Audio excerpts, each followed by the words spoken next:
Want to turn anything into a tiny adorable version? Meet the Gemini Nano Banana.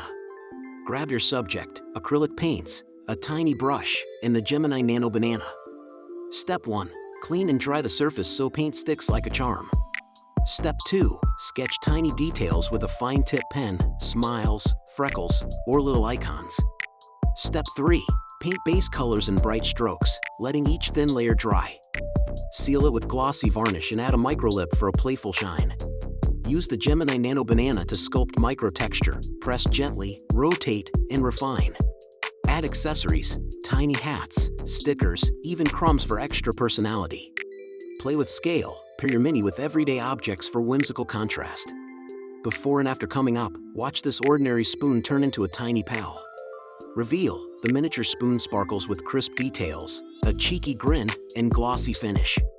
Final tip, practice, experiment, and always have fun with the Gemini Nano Banana.